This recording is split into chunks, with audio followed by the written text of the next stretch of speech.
Omicron variant ना एक highly transmissible variant के रूप में देखा जा रहा है, इसका इंक्यूबेशन पीरियड भी कम है, जिसका अर्थ है कि इन्फेक्शन जल्दी फैल रहा है और इन्फेक्शन जल्दी एग्जिबिट हो रहा है। लेकिन साथ में यह भी देखा गया है कि most of the omicron cases are primarily mild, वो केसेस काफ़ी माइल्ड होते हैं।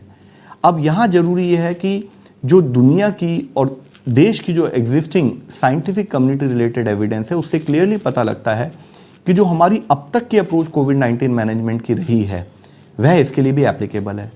जैसे कि हम कहते हैं कि test, track, treat, vaccinate and covid appropriate behaviour. जैसे ही हमें कोई इंडिकेशन दिखाई देता है, कोई सिम्टम दिखाई देता है, हम अपना टेस्ट कराएं, क्योंकि इन्फेक्शियस डिजीज में अगर आप जल्दी ढूंढ लेते हैं तो वो माइल्ड ही रहता है और आप उसको जल्दी ठीक हो सकते हैं।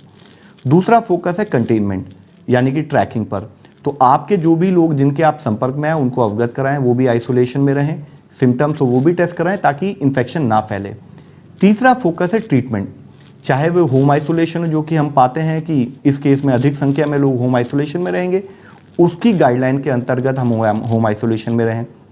चौथा, इसी से ही अगर ज़रूरत हो कि अगर हमारे को हॉस्पिटल में जाने की आवश्यकता हो तो हम हॉस्पिटल इंफ्रास्ट्रक्चर भी उसी तरह से अपग्रेड करते रहें, बनाते रहें, बढ़ाते रहें।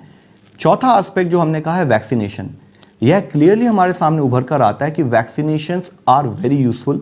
वैक्सीनेशन के द्वारा इन्फेक्शन के स्प्रेड को कम किया जा सकता है, वैक्सीनेशन के द्वारा हॉस्पिटलाइजेशन की आवश्यकता कम होती है और वैक्सीनेशन के द्वारा ही हम यह भी इंश्योर कर सकते हैं कि सीवियर केसेस ना आएँ, तो उस पर हमारा कार्य बना रहे।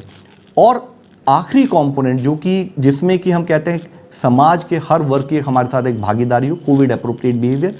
इन्फेक्शन अपने आप नहीं फैलता जब तक हम उसे मौका ना दें, तो हम ध्यान रखें कि हम मास्क हो, 2 गज की दूरी हो, इन प्रिंसिपल्स को, रेस्पिरेटरी हाइजीन के प्रिंसिपल्स को, और अपने जो जिस तरह से हमको अपने आप को समाज में बनाया रहना है, हम इन्फेक्शियस डिजीज़ को समझते हो उसके अनुरूप पालन करें।